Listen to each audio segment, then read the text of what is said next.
In March 2019, the City Council approved the City of Dubuque fiscal year 2020 budget. That fiscal year begins on July 1, 2019 and runs through June of 2020.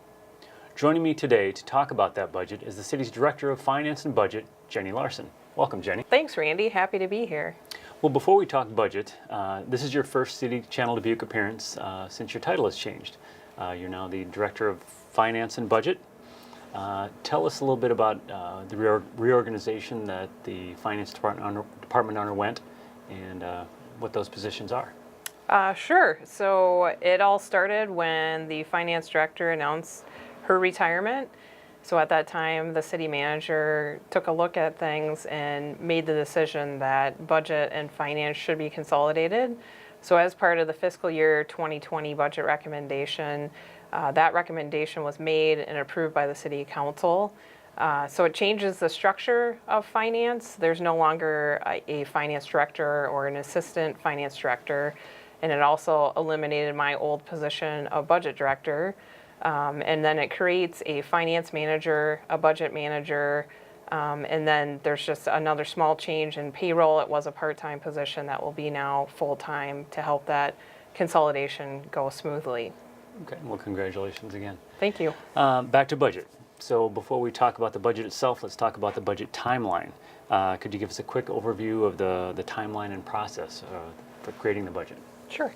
So the budget kicks off with City Council goal setting. It starts in June with department managers meeting with the outside facilitator for goal setting. That is a 2-day meeting process where departments talk about their accomplishments and future priorities. Those are then shared with the City Council, who around August will have a 3-day goal setting process where they're actually setting the goals for the city and the mission and vision. Once that is completed, then we start our budget process with departments, and departments submit their operating and capital budgets between September and November. And during that same time period, budget staff is out in the community doing community engagement on the budget process, trying to get input.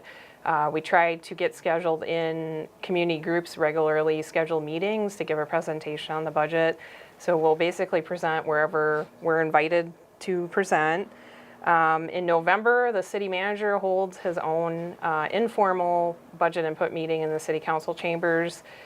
Any resident can go and speak to the City Manager about their ideas for the budget or concerns they may have.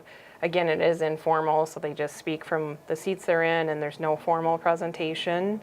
In December, we put a document together called the Budget Policy Guidelines.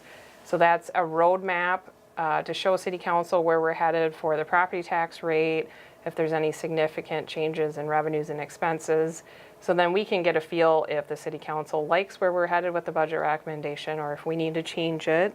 Then in January, the City Manager and the Budget Office balances the budget. By law, we have to adopt a balanced budget where revenues and expenses equal. In February, the recommended budget goes to City Council, the first City Council meeting in February. And then also between the months of February and March, there are 6 public input meetings with City Council held on department budgets where departments present on their budgets. And then by March 15th, we have to hold our public hearing to adopt the budget. Okay. So in a nutshell, the City Council sets the long-term goals and priorities, and then staff look for ways to implement those goals and priorities with input from the public. Right. Okay. What specific goals and priorities does the fiscal year 2020 budget attempt to address? There are a lot of projects that are submitted to address those goals. Some of the more significant ones in 2020 for robust local economy, we have the riverfront dock expansion behind the Grand Harbor Hotel. We also have Central Avenue Corridor revitalization. Healthy and safe goal, we have cameras and code blue phones in all city parks. Financially responsible, high-performance city organization. We will be implementing a whole new financial software, hopefully creating some efficiencies there. Sustainable environment, we have the B Branch flood control facility that will begin construction. And connected community, we have the east-west corridor capacity improvements, so that includes some additional roundabouts. Okay. What are 5 things citizens can expect to see during the fiscal year, the coming fiscal year? Sure. Some bigger projects, we have the Chavanel Road reconstruction. It's in pretty bad shape, and we finally have the money to be able to reconstruct that. Of course, one of our bigger projects is the completion of the Southwest Arterial, so citizens will be driving on that. We do have a significant phase of the B Branch project, the railroad culverts construction, where they're putting in 6 culverts under the railroad tracks. We also have replacement of 9 heavy-duty buses in transit through a FTA bus and facilities grant. And then also as part of Central Avenue corridor, we have a streetscape improvement, so that corridor will begin taking on a different appearance. Okay. What about staffing? Will the new budget bring new faces to the city's workforce? Yes, so the new budget actually increases full-time equivalents by 11.41. That is made up of a mix of full-time, part-time, and seasonal. Some of the new full-time positions that we're adding is an additional E911 public safety dispatcher, a new firefighter position to begin preparing for an additional fire station on the west end. We have a civil rights specialist position in the legal department, a police school resource officer that is being hired in conjunction with the Dubuque Community School District. Will fund 50% of that position, and a new full-time housing inspector in the housing department. Let's talk about city debt for a moment. What are some of the reasons the city takes on debt, and how will this new budget affect our existing debt? Sure. So the city only looks to issue debt for large capital projects. We do not issue debt to fund operations. Some of the larger capital projects, we do not have enough cash balance to fund those projects, and we don't want to restrict ourselves in the long term by using cash to fund a lot of large projects. So, for example, in the 2020 budget, over the 5-year capital improvement plan that we adopted, we will be issuing $44.9 million over the 5 years in debt. Most of that is for fire truck and pump replacements. The fire station expansion is also included in that. We have a lot of sanitary sewer improvements, additional downtown parking, and then we have maintenance for the Five Flags Center built into that debt. We also have existing state revolving fund loans that we will be drawing down loan proceeds on, and that makes up about $18.9 million in the 5-year CIP. So mostly large capital projects is what we borrow for, and we do plan for that over the long term, and we identify funding sources for repayment prior to issuing that debt. And so we are taking on more debt, but we're retiring more debt than we take on, so we're getting that total debt down over the years, correct? Yes, that's correct. So the City Council has adopted a debt reduction policy where we issue less debt than we retire. So for an example, in fiscal year 19 at the end, as of June 30th, we will be at 56% of our statutory debt limit. In fiscal year 20, even with this additional debt that we're issuing, we will be at only 51% of our statutory debt limit. So we're reducing our debt balance as compared to the prior fiscal year. Okay. Well, as we record this program in early April, we're just coming out of a difficult winter, shall we say. How does winter affect the budget for good or for bad? So snow and ice control is funded by road use tax funds. So that's the taxes on gas, vehicle registration, license fees. So that's a dedicated funding stream for snow and ice control. It does not impact the general fund, which is funded by property taxes. So when we have a more extreme winter than we're used to, we're drawing from those funds. We may have to do less street maintenance in the spring than what we could normally do because we have exceeded our snow and ice control budget. But overall, things usually work out because it is a separate funding stream, and we have some cash available in that funding stream to fund overages. Okay. You talked about this a little bit earlier, but maybe go a little more depth. What role do citizens have in the budget process for the city? So we would like as much citizen input as possible when we are putting the budget together. It's a great way for city administrators to know what citizens' needs are in the community. So we try to get out in the community as much as possible to give citizens opportunity to provide that input. We have a variety of ways for them to provide input, whether it's when we're presenting at various group meetings or it's at the city manager's budget input session. We also provide opportunities online. We provide an online form where ideas can be provided. And then we also have a new budget interactive tool called Balancing Act where citizens can interact with our budget in that way. And then there are, of course, the budget public input meetings that the city council holds Yes. and the final public hearing at the end. So there are total of seven public meetings at which they can come and speak to that as well. Correct. Let's talk a little bit more about that new tool that you just mentioned as a way for citizens to not only provide input, but to be better informed about the city budget, what goes into balancing it, hence the name Balancing Act, and also talk a little bit about the property tax receipt. Yes. So Balancing Act is something new that we implemented for the fiscal year 2020 budget process.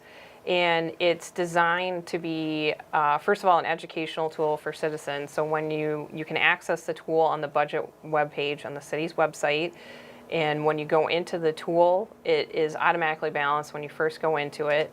And it's very easy interface to use. It has a lot of pie charts, and you just click to expand areas to get more information on how the city spends its money. And then you have the opportunity to rebalance the budget for how you think the city's priorities should be. So if you, for example, increase one service area, for example, public safety, maybe police, you would either have to decrease another service area or increase a revenue source like property taxes to keep a balanced budget. The only way citizens can submit the budget is if it is balanced, which it clearly shows at the top of the screen if it's balanced or if it's in a deficit. And then also within the tool, there are little eye icons where you can click for additional information, so citizens can learn as much as they would like about every city program or revenue source. And you can just keep clicking in for more information. And then there's also links to the department's budgets if they want even more information. They can leave comments in any program area, and then they can also share the tool online with family and friends to have them fill it out as well. So that's been pretty exciting. We had quite a few budgets submitted in this past process and just a lot of people viewing the tool, which is great. So hopefully they're able to learn some information about our budget. And then a second tool that is available through Balancing Act is a taxpayer receipt. So what it does is it asks, I think it's about 4 questions of each citizen. So three questions are on their shopping habits within the city limits, which determines the amount of 1% local option sales tax the person pays within the city of Dubuque.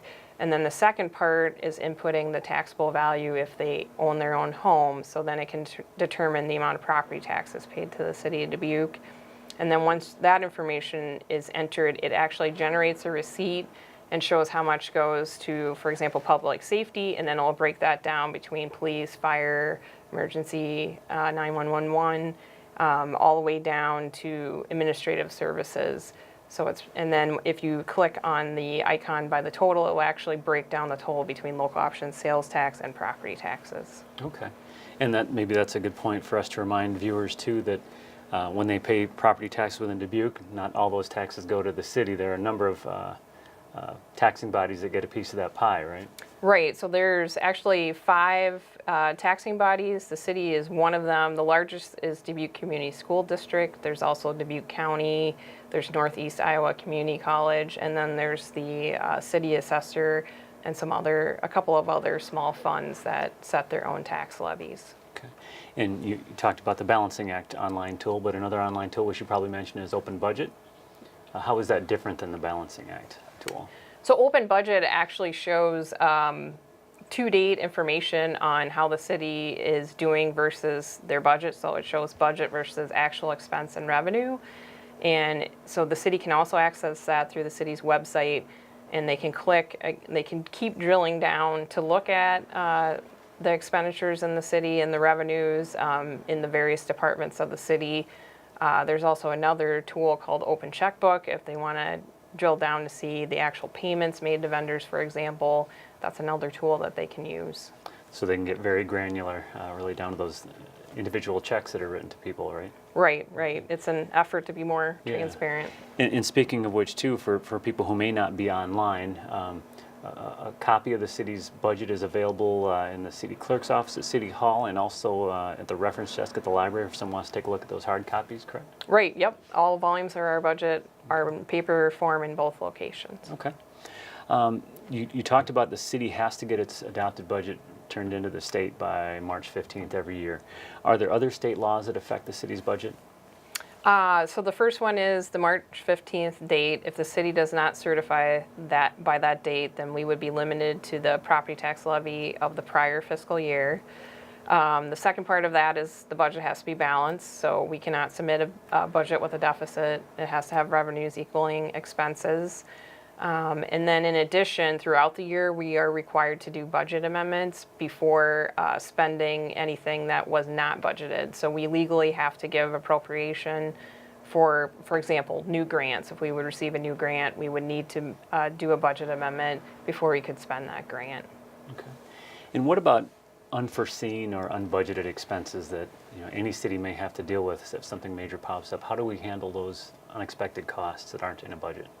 So there's differing, I guess, I'll say kinds of unbudgeted. The small items that may come up in a department, departments are expected to cover those things with other line items. So they would spend less in other line items to cover whatever that unbudgeted amount is. If it's a larger expenditure amount, then we may have to cancel some capital projects to cover that. So the departments would have to be working with the budget office to figure out how to cover those expenditures. And then if we would have a large emergency or disaster, for example, the city does have general fund reserves for that purpose. We are now at the point where we're keeping 20% general fund reserves of our operating revenue is how it's calculated. So we have a substantial reserve that can be used for emergencies. Okay. And just some big numbers, I guess, or general numbers. How much is the city's operating budget for FY20 and the CIP budget? 'Cause they're two separate budgets, correct? Right. So the total budget is approximately $180 million. The operating budget is approximately, I think it's about 76 million, and then the capital budget makes up the balance. Yep. Okay. Well, covered a lot of ground as always when we talk about the budget, but just scratching the surface, what is a very complicated and detailed process and document, I guess you would call it. Anything you'd like to add about the budget or the finance department?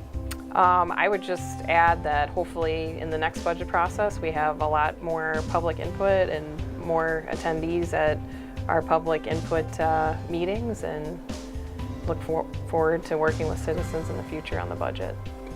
Well, thank you for taking the time to come and talk to me and our viewers about the budget. And as we close the program, I think we're going to see a PowerPoint that summarizes the fiscal year 20 budget. Thank you, and thank you for watching City Channel Dubuque.